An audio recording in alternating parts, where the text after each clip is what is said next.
શાંતિ શાંતિ શાંતિ. આ એક ખૂબ જ પ્રચલિત મંત્ર પણ કહી શકાય અને સૂત્ર પણ કહી શકાય.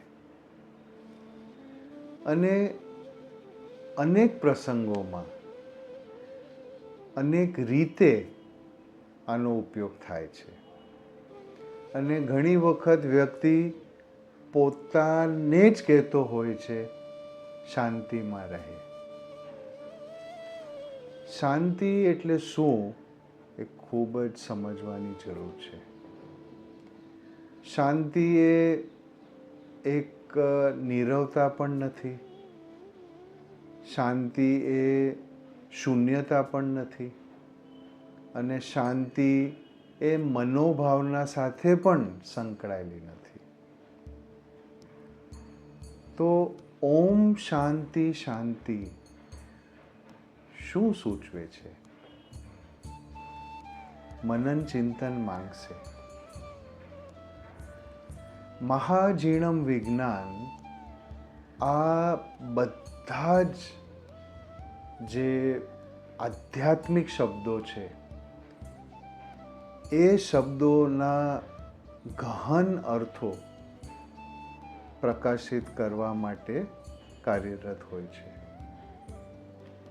અને ખરેખર ઓમ શાંતિ શાંતિ બોલવા કરતાં આપણે ઓમ શાંતિ શાંતિ શાંતિ તરફ જઈએ. કારણ કે જે શાંતિ શબ્દ છે એ એક સૂચક શબ્દ છે. એ કહેવા માંગે છે કે તમારા ભીતરમાં જે કર્મની ઊર્જા છે, જે કર્મોની પ્રક્રિયા છે, જે કર્મોની ગતિ છે, આ કર્મની ઊર્જાને તમે સમ તરફ લઈ જાઓ. આ વાક્ય સાંભળવા જેવું છે. અશુદ્ધ કર્મોની જે ગતિવિધિ છે, જે ઊર્જા છે, જે તમારા અંતરમાં ક્ષણે ક્ષણે કંઈક કરી રહી છે, એ ઊર્જાને સમ તરફ લઈ જાઓ. તો આપણે કર્મની કઈ ઊર્જાની વાત કરીએ છીએ? તો અહીં 4 ઊર્જાઓનો ઉલ્લેખ છે: જ્ઞાન, દર્શન, મોહ અને વેદના. આ 4 કર્મ ઊર્જાઓનું વર્ણન છે. તો જ્યારે જ્ઞાન શક્તિ આવૃત થઈ જાય છે, અથવા જ્યારે દર્શન શક્તિ આવૃત થઈ જાય છે, અથવા તમારા આત્મમાં મોહરૂપી એક દાનવ પેસી જાય છે, અથવા તમારી મનોદશા વેદનાની સંવેદના તરફ જતી રહે છે, ત્યારે તમારો આત્મ સ્થિર નથી રહી શકતો. એ વિચલિત થઈ જાય છે. અને જ્ઞાન આવૃત થાય ત્યારે તમે જે પણ તત્વો છે એને જાણી નહીં શકો, એને સમજી નહીં શકો, એ તત્વના દર્શન નહીં કરી શકો, એના વિશેષ રહસ્યો, ગહન રહસ્યો તમે ઉકેલી નહીં શકો. અને વેદના એટલે કે સુખ દુઃખની ભાષા. સુખ દુઃખની ભાષા એ પોતે એક વિઘ્ન છે. કારણ કે તમારો આત્મા એ સુખ દુઃખથી પરે છે. તો જ્યારે તમે સુખ અને દુઃખની વ્યાખ્યાથી પર થઈ જાઓ છો, ત્યારે ખરેખર તમે એક સ્થિર દશામાં પહોંચો છો. અને છેલ્લે મોહરૂપી વિષ.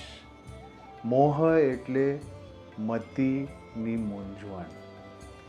તમારી જે મતિ છે, જે વિશેષ બુદ્ધિ છે, એને જે મૂંઝવી નાખે છે, જે એને આવૃત કરી નાખે છે, એ મોહ છે.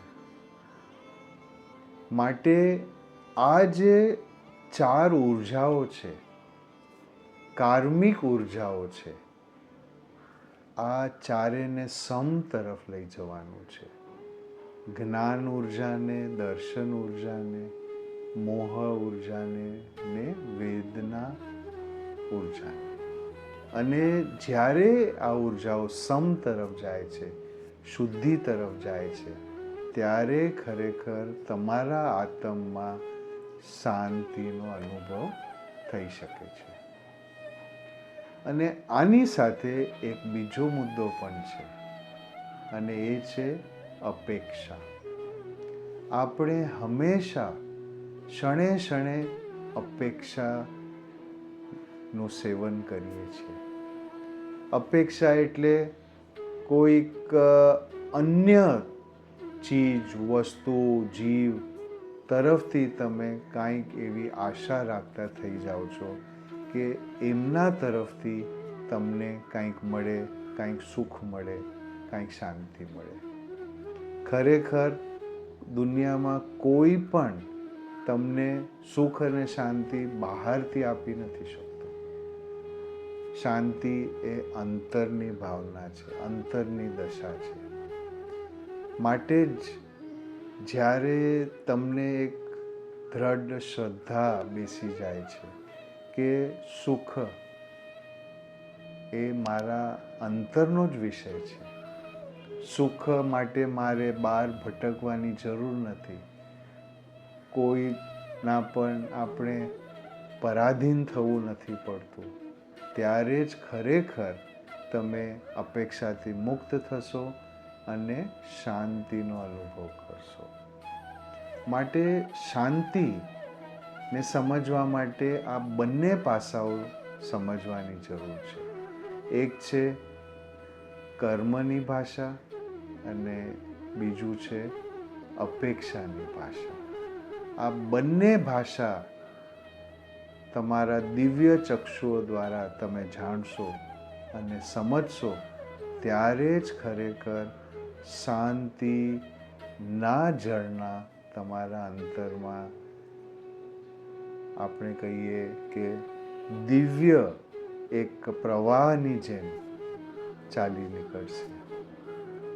તો ચાલો આપણે ઓમ શાંતિ શાંતિનું સ્મરણ કરીએ, ત્યારે આ વિજ્ઞાનને પણ આપણી સામે રાખીએ અને વિશેષ સમજણથી આપણે બોલીએ ઓમ શાંતિ શાંતિ શાંતિ.